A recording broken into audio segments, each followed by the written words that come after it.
It took us 7.5 hours to go six miles. But when she got to the lake, she was beaming with such pride. And she still today, even though she's 3 years older, takes such pride in that accomplishment. Episode 371, Keeping Your Kids Happy on the Trail and the Best Hikes for Kids in Western Washington, with Susan Elderkin.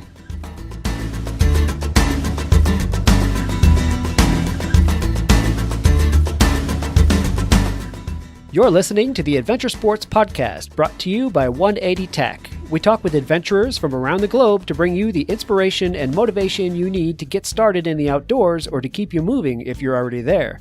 Now here's your host, Curt Linville. Hey friends, Curt here. I'm excited to talk to you again today about hiking with children. And I know we just recently did Go Adventure Mom. This is a slightly different angle. Go Adventure Mom was how adventure is really advantageous for families and relationships with kids. But this is going to be specifically about hiking with children. And I think that's really important because it's one of the most accessible things that you can do with children as you want to enter into the adventure space as a family. I have with us today Susan Elderkin, and Susan has written the book, literally, on hiking with kids. It's called Best Hikes with Kids, Western Washington. It's by Mountaineers Books, and the book is amazing, and we'll give you more details about that a little bit later in the show. But it is about Western Washington specifically, but Susan is also the expert at how to hike with kids, so we're going to spend a lot of time talking about hiking with children and sharing stories about how rewarding it can be and how fun it can be to hike with kids. So, Susan, welcome to the program. Thanks for having me. Backpacking is one of my favorite things, and hiking with kids was kind of what we did when they were littler, before they could carry a pack, and it's been a big part of my family's experience, might be the right word to use. So, Susan, I want to, just in way of introduction, read a little bit from your book in the About the Author section. That way people will know your background. It says, Susan Elderkin has been hiking since she was 3 years old. As a child, she explored the trails of her native Iowa, the Great Lakes, and the Rocky Mountains on regular day hikes with her parents. This early exposure to the outdoors galvanized a lifelong love of hiking and commitment to the environment. In 1995, while backpacking the 500-mile Colorado Trail, Susan realized two things. She wanted to give back to hiking trails, and she wanted to write a guidebook. Susan moved to Seattle and joined the board of directors of Washington Trails Association and later the staff, where she spent 7 years as a website editor and communications director. And it took much longer and some inspiration from her children to write the guidebook. Well, Susan, that's awesome. So you're in Seattle now. Yes, I am. And I've been looking through this book, and like I said, we'll talk about it more later, but just in brief, congratulations. This is a beautiful book. It is geared specifically toward hiking with children, obviously, but the routes and the pictures and all the information about the hikes, you don't have to have kids to use this book. I mean, I'm just amazed at all these destinations in Washington there. So beautiful. Well, thanks. It's like having another baby writing this book. It took 20 months to write it and research it, and then another year to edit it and get it printed and get it out. So I am so happy that it's out. Well, it's wonderful. It says that you live in Seattle, Washington with your husband, John Steer, and two children, Aiden and Eliza. Did I pronounce everything correctly? You did. So you do have two children, and they were a major part of this undertaking. They were 6 and 9 when I began the book, and they're now 9 and 12. They're my little research assistants. Well, that's cool. I got to just kind of start at the beginning with you, and then we'll dive into more specifics about the book in a little bit. But the first question is, why hike, period? And then I want to know, why hike with children? I've loved hiking since I was a little kid, because it kind of let me get out, be outside and running around. And later on, I hike because I find a lot of peacefulness and meditation in doing it. I kind of sort out all of my thoughts, and I love exploring new places and seeing the wildlife, the little things, the views. It's one of those things that I just keep coming back to. And I think that's one of the amazing things about hiking is you can do it your whole life. And then, of course, having the kids, I think hiking with kids it's a completely different ballgame. And that's one of the hard things as a parent hiker to adjust to. But it's a great way to spend time with your children, away from screens, away from all the distractions of home. Get them good exercise, build their self-confidence, and really have them bond with the environment. I think they bond with mom and dad too. Right. Well, of course. I think that hiking with kids is so amazingly rewarding, and I want to go back to that in a second, but just to throw some things out there for perspective, I guess. There have been times I've been on hikes, especially in my younger years, when I thought, I just want a little bit more adventure than just walking on the trail. Have you ever experienced that? I have. And when I was younger, I tried lots of different other outdoor activities. I dabbled in mountain biking. I tried rock climbing. And, I just kept coming back to hiking and backpacking, which is kind of like hiking plus. Because I decided I really like having my feet on the ground and being under my own power. Yeah.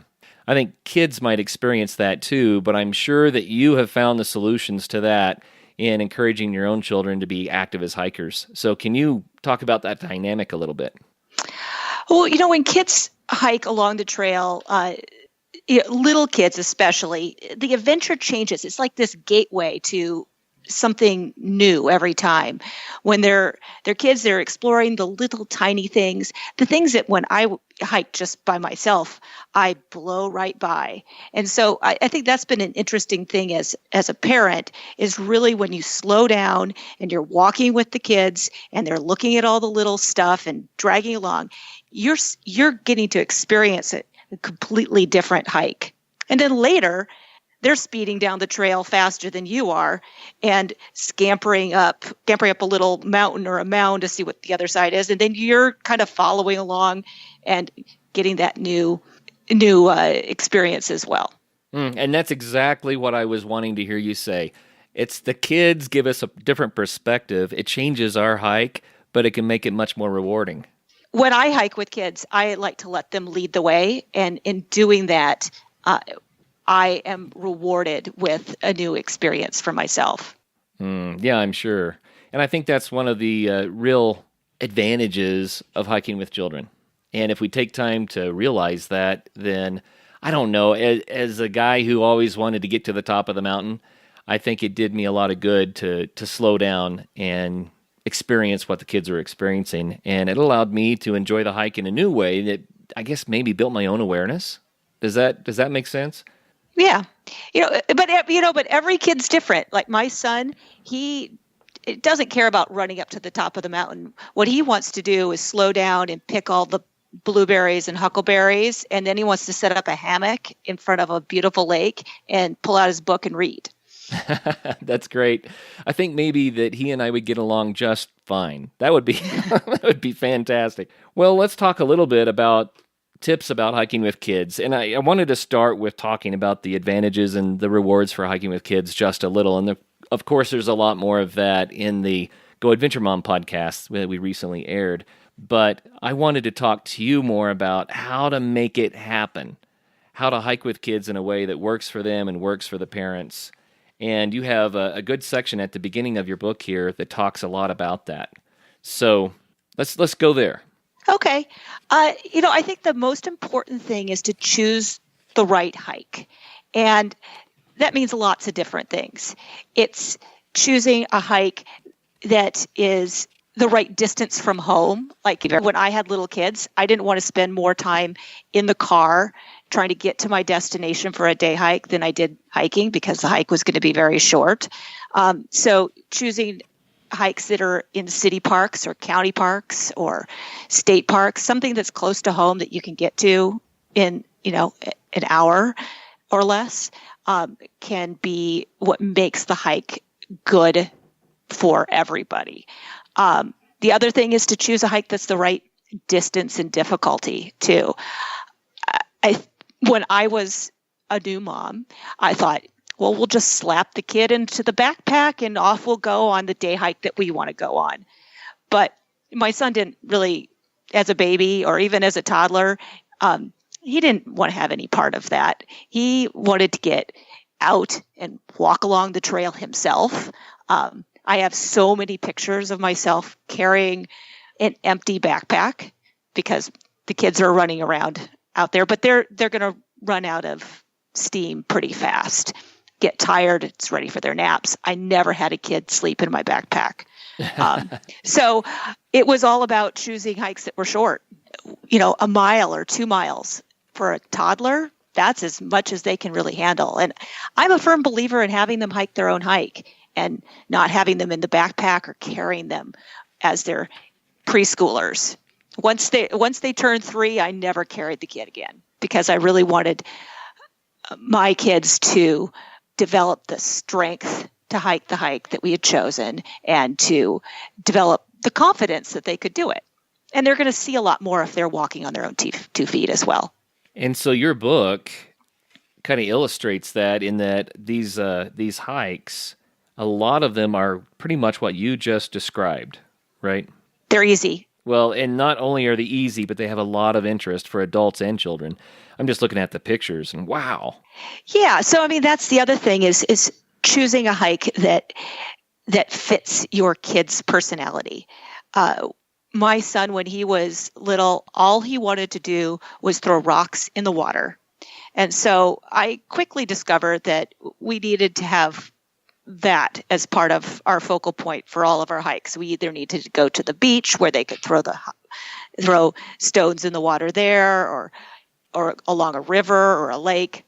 Anything that allowed him to throw was a good hike for him and one that he would be happy about. And my kids were exactly the same way. 3 boys and a girl. They all enjoyed throwing rocks, but something about the boys, they liked it more. And man, you couldn't walk by water without stopping to throw rocks. I mean, that was just the way it was going to be. Oh, yeah. It was going to be a slow going. Your destination might be 3 miles up the trail, but you're only going to make it a half mile because you're going to stop and you're going to throw the rocks and then that's going to be done. And as a parent, I had to adjust my own expectations about what made a good hike.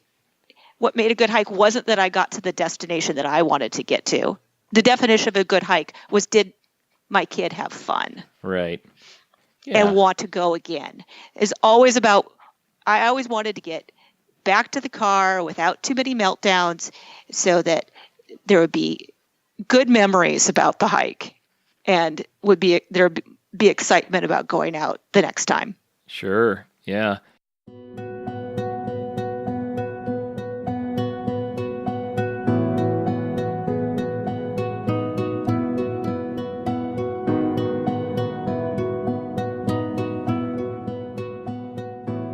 Well, how young is too young?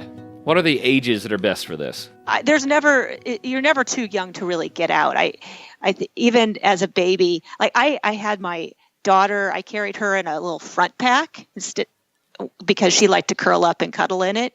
And we go on hikes, when she was just, a couple months old. But we wouldn't go very far and she would sleep most of the time. So there's really not, you just gotta scale it to who's along. I think for toddlers, a hike of 1 to 2 miles is sufficient. As they get into preschool age, they can hike 3 or 4 miles. And then once they get to be school age, it depends. It all depends on the kid, how active they are. But once a child's about 10 years old, sometimes they can out-hike their parents. Right. Yeah, no doubt about that.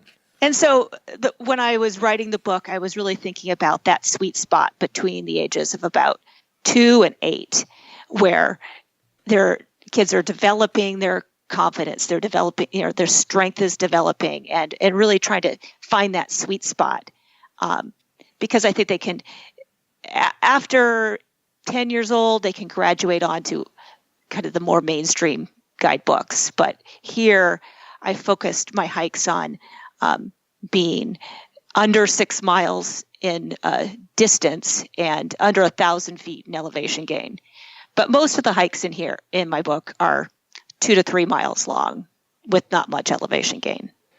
And I'm looking at the table of contents here. I see 125 hikes. Is that right? 125? Yes. That is a lot of hikes. It is, but I left just as many on the cutting room floor. Wow. I hiked about 150 or 160 hikes doing my research, but there were a lot of hikes that I could have taken that I didn't. I just, you're really still hitting the highlights, because the book is for Western Washington, so it's the western half of the state, and it's a big state. I put 13,000 miles on my car doing the research. Well, I'm looking here, and there are hikes, along the Cascades and some of the volcano areas around the Puget Sound, hikes in Olympic National Park, and you have some of the most amazing terrain, hikes on the beaches. Wow, you have some of the most amazing terrain in the whole United States for variety and beauty, just scenic natural beauty. I'm a little bit jealous, and I live in Colorado, where I claim that we have that, but this is beautiful stuff. With that many hikes, you must have some amazing stories, or funny stories, or quirky stories about things that happened with your kids. Do you have one you could share? Sure. I had this magical experience with my daughter. We were out hiking in the Washington Southern Cascades, in a forest called the Gifford-Pinchot National Forest. And it's kind of out of the way. There are not a lot of people down there, because there are no real towns. So you're just kind of out driving around the roads. And we went to, it's a little tiny wilderness area. It's kind of near the Oregon border, called Indian Heaven Wilderness. And we were going there because it's known for its blueberries and huckleberries. And that's like the key thing that my kids are interested in. They just want to forage. And so we're in the whole wilderness area is full of all these little tiny lakes. They're surrounded by trees. So we start out it was an August day, and it was cold, a little wet. And so we're all bundled up, eating some berries on our way to the lake. And suddenly we see this little tiny frog at our feet. We're like, ooh, this is cool. And as we get closer and closer to the lake, there are hundreds and hundreds of these little tiny frogs, literally the size of my thumbnail. Wow. And it was just this magical, it was so unexpected. We're the only ones there. And so we were picking up the frogs and letting them jump around and trying not to step on them. But it was really fun. And it's those unexpected things. We expected the blueberries, but we did not expect the frogs that make hiking with kids really, really worthwhile. And that's something that I'm always going to remember. And I'm pretty sure it's something that Eliza will always remember too. Yeah, I don't doubt it.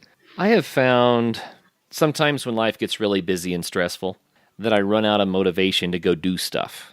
But then when I force myself to get out the door, then I start having those surprising experiences that are so refreshing and rejuvenating. Was it hard to get out the door with your kids? I mean, you had to get out the door a lot to write this book. Did it seem like a chore, or was it always that rewarding? Well, it was great. I had an excuse to get out the door. I find it now that I'm not, I'm not writing the book right now. I find it much harder to get out the door, but having that list of hikes that I had to hike, and I had to fit it into a certain time period, it was really challenging. And there were some days I didn't want to go hiking, but it also provided this opportunity because we knew that that's what we were going to be doing. And one of the things I did do to make sure I could hike all the hikes was I did it over 2 summers. And and other times of the year too. But I took both my kids out for almost a week each summer, just one child and me, and that was really the best, because we were able to explore new places together, and I got to go hiking with them, and I just got to spend one-on-one time with each of my kids.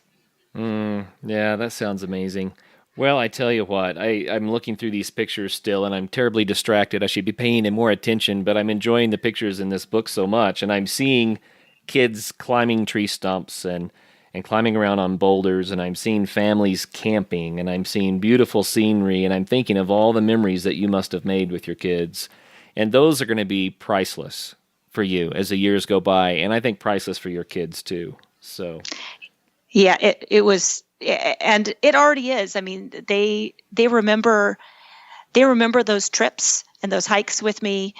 Maybe not every single one of them, but they remember them a lot more than all the time that they've been spending, playing video games on the sofa. Oh, yeah. Which they do plenty of.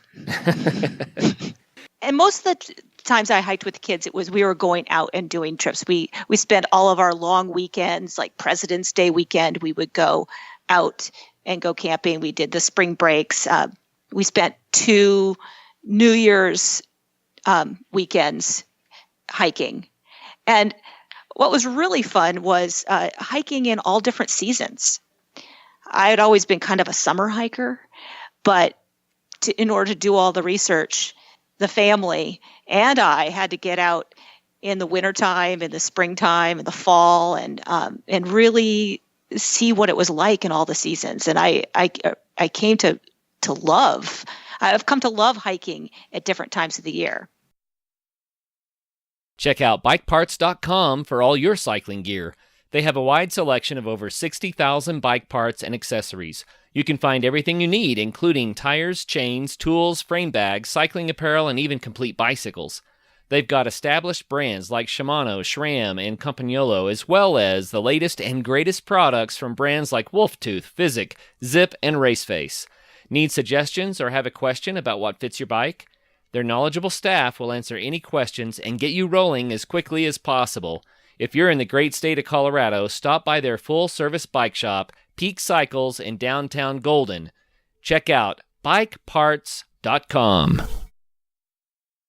Well, that brings us back kind of to how you have to prepare with kids, especially for the conditions, especially, like in wintertime or in cold or wet weather hiking.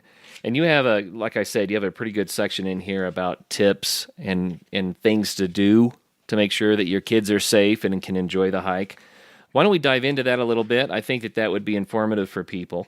You have an introduction to hiking with kids. You have choose the right trail, which we already talked about. Set expectations. What do you mean by set expectations? Well, I think I've talked a little bit about setting your own expectations. So there's like your expectation and their expectations.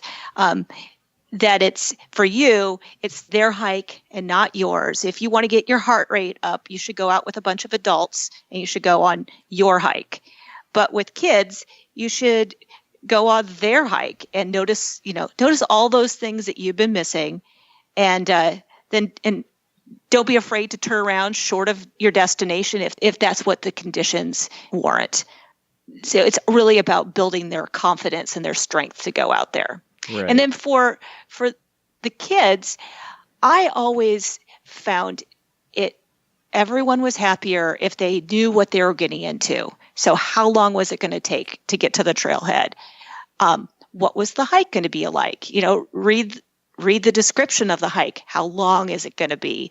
How hard is it going to be? What are they going to see when they get there? Just so that everyone is kind of operating off the same page.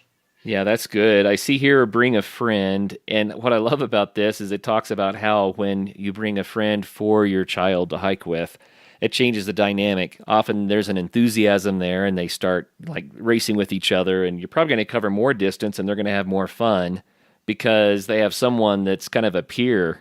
Yeah, it's like magic. They don't want to whine and complain with their peer, with their friend along. So they and they have other things to talk about. So off they go. Right. And so actually there's different expectations you have to do when you're in that situation, because if they're trying to race ahead, we don't want them to get lost or go too far or, take the wrong fork in the trail. So there's setting those expectations as well as, when you get to a place where the trail branches, you need to stop and wait for us, or you can't be out of our sight. Here's a walkie-talkie. Stay in touch with us. So there's other things you need to do when the kids aren't with you.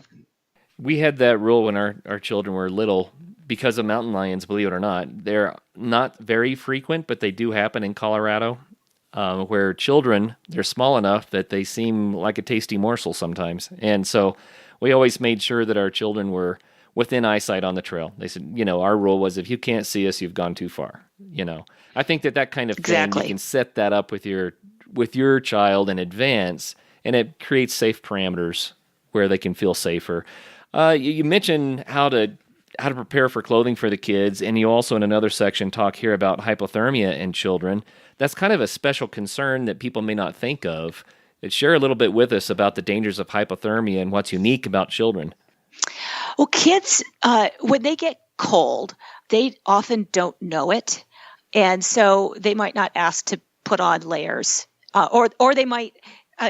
Kids, notoriously will walk right through water and get their feet wet. And so they show different signs of hypothermia than we might, and they're just less attuned to their own bodily needs. So the signs of hypothermia are a lot like the signs of your tired, grumpy kid, which might be that they're really tired. They don't want to go any further. They want to just sit and not move, and they might be complaining. So, that it's really important to make sure that you have, you're always stashing layers for the kids in your backpack, a raincoat. I always pack an extra pair of socks just so in case they douse their feet in a cold stream. When you're running really hard and you get all sweaty and then you get to a destination and you sit for a while, your sweat dries and you get cold. So it's always kind of looking out for them that way. Another, and kind of as a corollary to hypothermia is is being dehydrated. And I have seen this. I saw this with my nieces when I was hiking with them when they were little in Colorado, by the way, that my niece was just tired, could barely put one foot in front of the other. We're like, here, have some water. And she's like, no, I'm not thirsty. Well, she was. We're like, here, have some water. Really, drink some. She drank like 3 or 4 sips of that water and off she was running up the trail. Kids never know when they're thirsty. They kind of know when they're hungry, never know when they're thirsty. And so drinking frequently is a great idea. One of the things I did with my kids was I got them small hydration bladders to put in their backpacks with the hoses. They drink probably 6 times as much water out of the hose than they do out of a water bottle. Find ways that the kids can be more successful because they like the fun of it. It's like the old crazy straw. Exactly. Literally 6 times as much. Sometimes they'll drain the whole water bladder. I'm like, wait, you don't have any water left? Oh, that's fun. I have to laugh because every now and then you see a kid that's dressed with so many layers. They look like the Michelin Man, and you say, wow, Johnny, why do you have so many clothes on? And he says, because my mom is cold. So I have to ask that too. I mean, how do you figure it out? Sometimes it's the children's choice. My son, I remember this one very well. I was out hiking with him. He was 2 years old, and it was a spring day. So we weren't into summertime, but it was one of those warm spring days that kind of are popped on you. But it was in the 70s, and he insisted on wearing his thick sweatshirt, and he would not take it off. And my husband and I are just sweating. We're so hot. We're like, please, Aiden, just take off the sweatshirt. No, no, I won't. And, I was just thinking, he's going to overheat in there. What are we going to do? Fortunately, it was a short hike, so we made it back to the car before he overheated too much. Because he was not going to take off that sweatshirt. Right. They have to have their own experience, and that's really the best way that they can learn. We can't learn for them, We figured if he got really, really too hot, then he'd probably unzip it. Sure. There's a section on bring tools for kids. This is one thing I had not thought of, and I think is brilliant. So what do you mean by that? Well, giving kids something to do on the hike really makes the miles go by a lot faster, and allows them to kind of get their mind off of their own misery, if that's what they're really feeling. But, they're not as tired if they have something else to do. So on longer hikes, I like to bring things along that keep the kids' interest up. So have the kids take a camera and take pictures. I was mentioning the walkie-talkies. My kids had a lot of fun with the walkie-talkies. It got maybe a little bit annoying with their commentary, but they had fun kind of running up ahead and talking to each other or talking to us.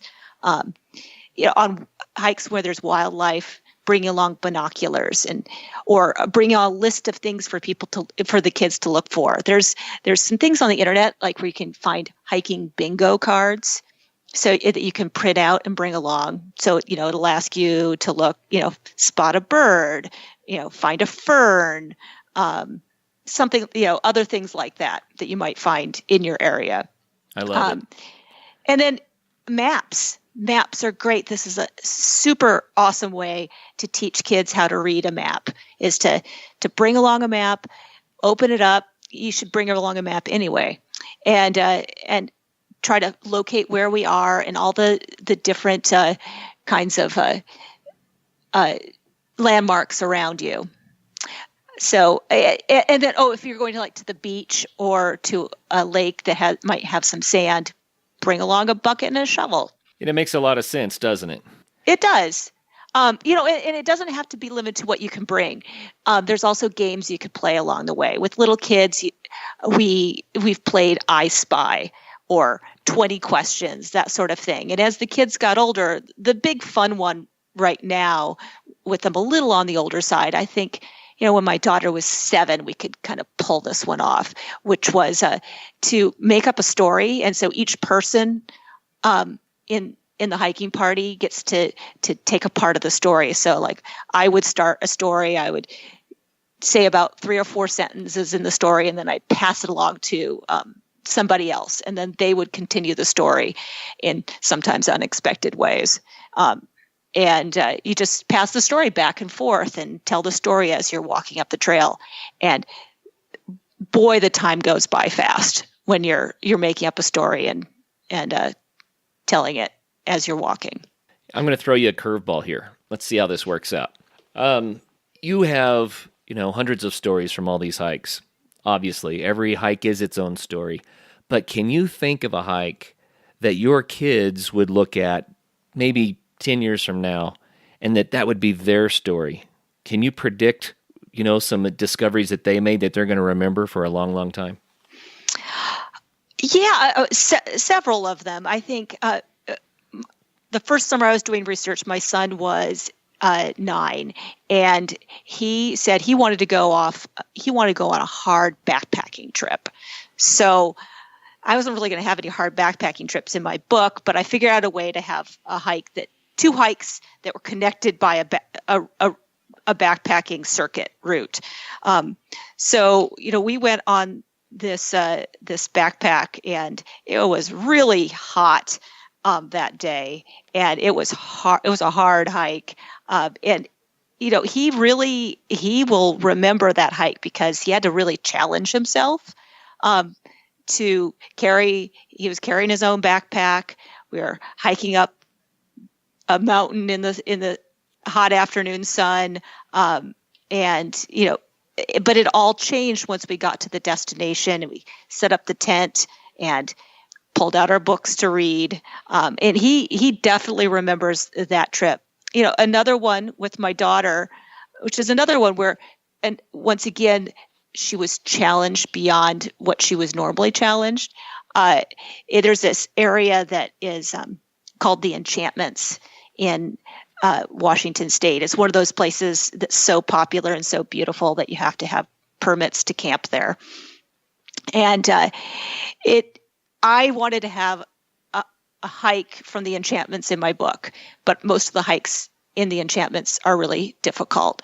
So I chose the easiest hike and brought her along on it. It was like 6.5 miles and about 1,200 feet of elevation gain.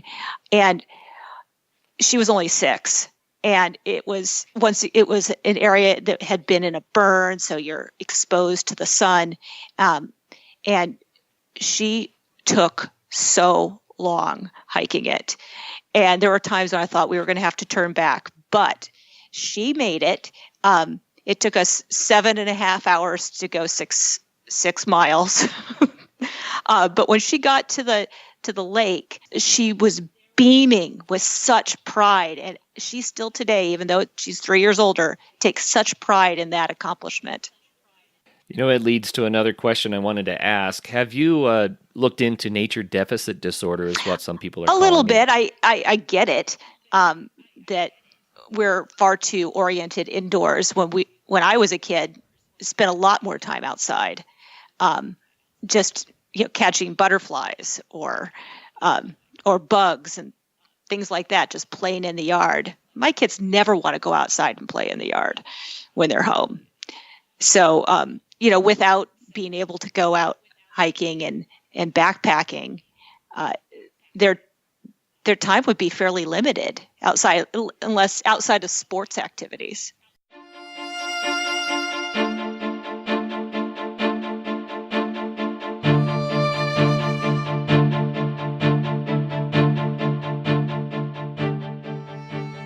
In my past, I've had the opportunity to work with city kids and taking them into the mountains and to do hikes and camping and different experiences like that. And it's kind of funny to me because you get a lot of teenagers who have a fear of going on a hike because it is so new to them. They don't know what to expect. The teenagers that are actually think, I don't know if I can do that. I don't know if I'll be okay. You know what I mean? And I think that's part of the problem is that we have generations that are growing up disconnected from the earth. And I think that what you've done here with your book is you provided parents with all the information they need to make sure that doesn't happen to their kid. And the story that you just told about your daughter and that sense of accomplishment that she got from doing the tough hike, that will mean that she'll never be one of those kids who won't know what hiking is and won't know what nature is and who might actually be apprehensive to go out and do the things that we so love to do. Yeah, and I know that they might go, drift away from hiking and the outdoors at some point in their life, probably when they're in college, maybe in their early 20s or something. I think that's pretty common. But by giving kids that touchstone, that they know what it's like to be hiking or camping, just being outdoors, it's always something that they can come back to, and they probably will. I was one of those kids. I didn't really go hiking or camping for 6 or 7 years once I left the house. But then when I decided to go back to it, I went back to it with a vengeance and decided to go on a 500-mile thru hike. Yeah. So, and that was the Colorado Trail, right? Yeah. And frankly, one of the reasons why I chose to work on environmental issues when I left college was because of my experience being in the Rocky Mountains hiking and camping with my parents. Because it was something I was like, what do I like? What do I like doing? Oh, yeah, I like that.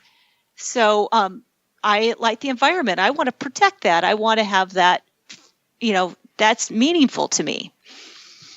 So, I'm really fortunate that my parents, even in the middle of the country, were able to find that for themselves and introduce me to that. Oh, yeah. At a really young age.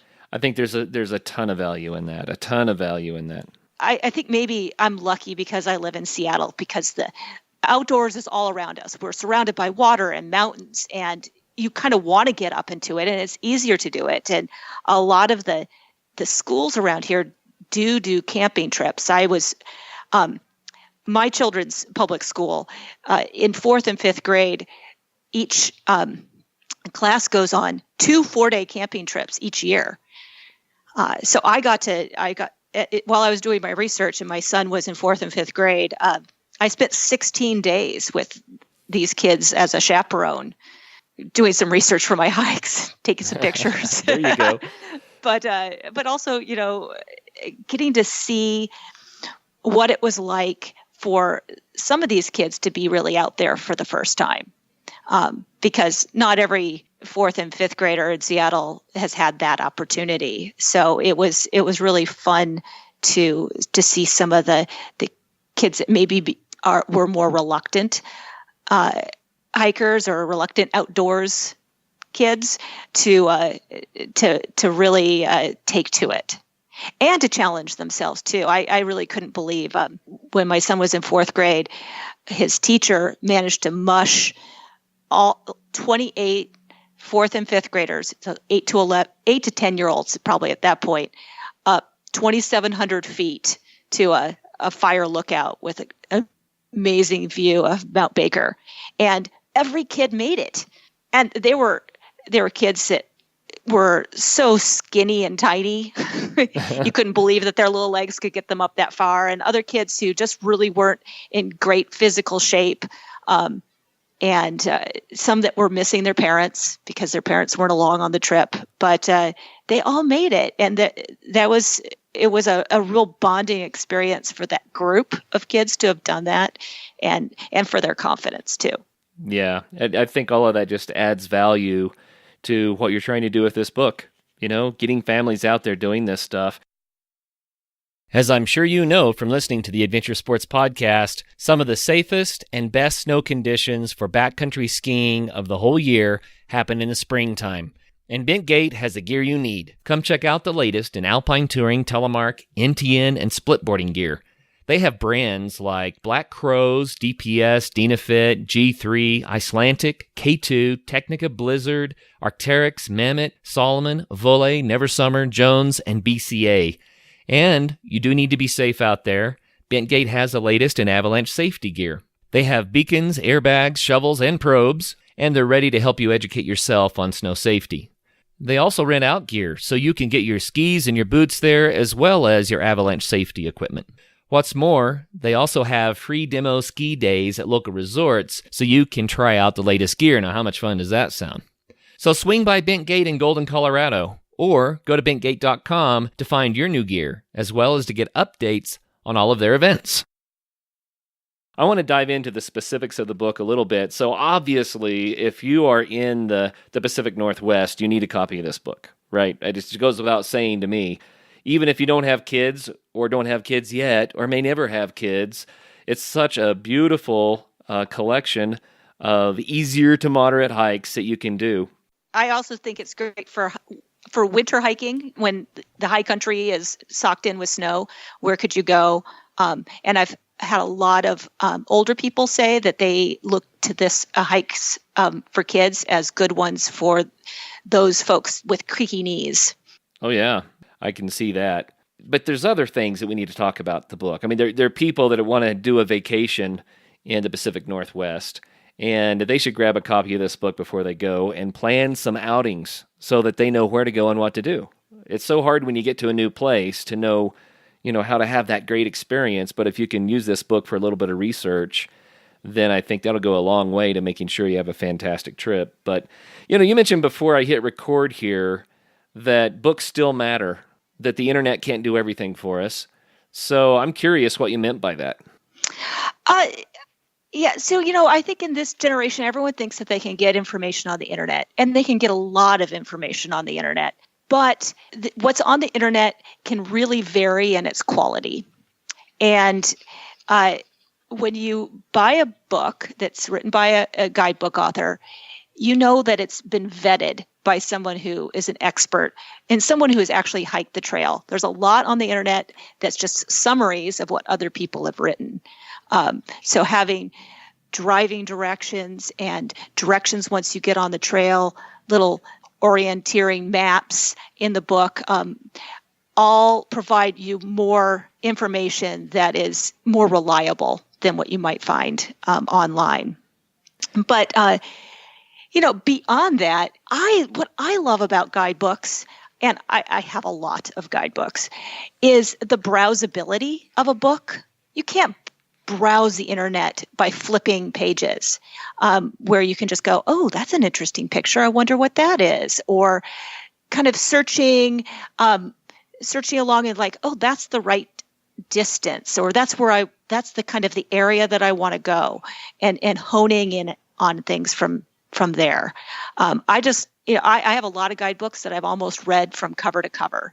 But you don't have to read them that way. You can pop it open and just get inspired by a new place. And that's so hard to do when you have to search for stuff. And I also think it's being in control of your own research is a good thing. I'm on some Facebook sites where it's a bunch of hikers and climbers. And one of the most common things I see that people post are like, I want to go hiking this weekend. Where should I go? And they're like waiting for other people to tell them. And I think it's great to figure it out on your own. There's more of a sense of satisfaction when you find a great place to go. Absolutely. I think that books and maps also, but they kind of become, like you mentioned, inspiration. They also become the wish list, And so, for instance, your book, if I lived in the Pacific Northwest and I put this on my coffee table so that my kids could thumb through it, they're going to see these pictures and say, Mommy, I want to go there. And how cool would that be for your children to start choosing the hikes, Excellent. That's what I want.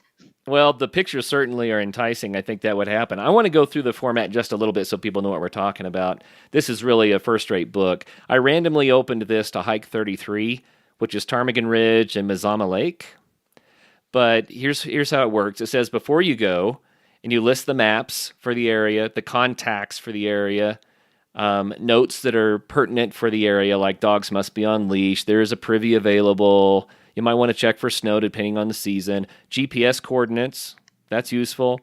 Then you have a section called About the Hike, and it gives the best season, the difficulty, the distance, the high points, the elevation gain, and then you have, that was for part of it, and then you also add the add-ons, right? So if people want to go further, they can do that. And then you again say, well, here's the difficulty and the distance and the elevation gain and that sort of thing. Then you have the getting there to help people find the trailhead. And then on the trail, and you have a beautiful description of what they're going to experience as they hike the trail. And then again, the exploring further. So in the exploring further part, you get to see what would happen if you wanted to go a little bit farther than you may have originally thought. So that's kind of the format, and it comes with a simple map so you can get oriented to what the trail looks like and the directions that you're going. And you have that in here 100 and how many times did we say? 125? 25. Well, they're all beautiful. So that's what the book does for you. And I think it's wonderful. I need another story, though. Susan, we are about out of time here. We have just flown through it. But I would love to close with a story that maybe encourages people to get out and try it themselves. So do you have another story for us, something special? One of the places that we really delighted in discovering on the research as a family was Mount St. Helens. And this is the volcano that erupted in 1980 and really changed the landscape. And it's been slow to recover. It is recovering, but it is a lot different than it was in the 1970s. It used to be ringed with campgrounds and lodges and all sorts of things. And now it's hard to get to. There's 3 different sides. There's not a lot of lodging or camping possibilities. So, one of the places we explored was the southern part of Mount St. Helens. And this was really fun. There's a place called the Ape Cave. There are no apes in the Ape Cave, but it is a huge lava tube that was formed by Mount St. Helens when it erupted 2,000 years ago. And so it's a cave, but it's a lava tube, and it's huge. You could drive a truck down the thing. So the kids and the whole family was on this trip. It was over a Memorial Day, and we donned our fleece and our headlamps, and we plunged into darkness and got to explore 3/4 of a mile down this lava tube, and just outside the lava tube is another hike. It's actually the shortest hike in the book, which is caused by the same event, but it was tree casts. And so in this case, you can climb down little ladders and get into a tree cast and then crawl through them.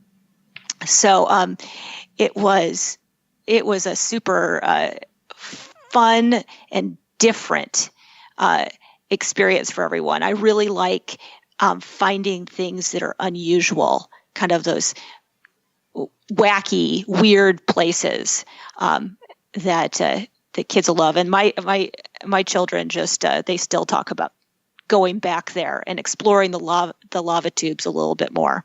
You know, how cool is that too? Because at some point they're going to start studying volcanoes in school, right? And instead of saying, "Oh yeah, volcanoes are these mountains that blow their tops and there's lava and ash," and they're going to say, "Man, I walked in a lava tube. I love volcanoes. I want to learn about this." You know what I mean? You've connected the dots for them. Yeah, and there's and by visiting a place like Mount St. Helens, there's so much to learn that's just really on the ground. So, there's lava tubes there from 2,000 years ago. A little bit further out, just 10 miles away, is this whole creek that got scoured by the 1980 eruption, and which left these wonderful rocks, smooth rocks.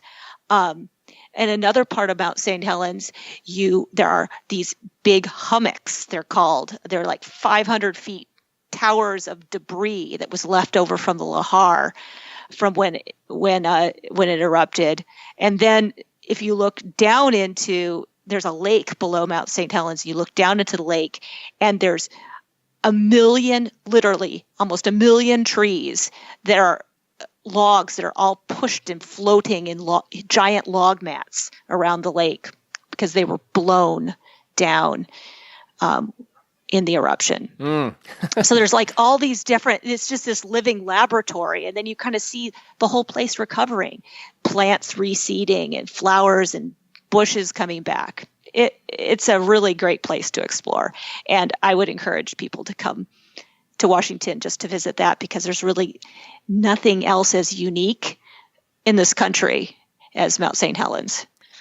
Wow. Well, that's fantastic. And thanks for that. That's the reason that you wrote the book, to encourage people to get out there and experience things. And I love it that you're including children. You're making it easier for families to do this stuff. So, Susan, where's the best place for people to get a copy of the book?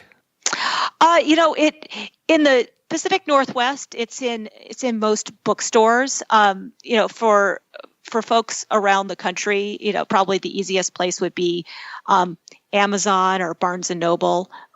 Online, they'll have the book there. And you have a website if people want to learn more about you and your endeavors. Yes, I have a website. It's susanelderkin.org. My last name's spelled Elderkin. susanelderkin.org. Well, Susan, thank you so much for coming on the Adventure Sports Podcast today and sharing this wonderful resource with us. And thank you for helping us to understand more about how to successfully get kids involved on these hikes and in the outdoors. I think that's really important, and I appreciate your efforts. Thanks. It's been a pleasure to be on the show. Thanks for having me. Oh, you bet. And of course, I'm going to say it for all the listeners out there. Make sure that you do get out there and have some fun, but now you can be better equipped to get out there and have fun with your kids. All right, guys, thanks for tuning into this episode. And until the next one, do us a favor and swing on over to patreon.com/adventuresportspodcast and consider becoming a patron.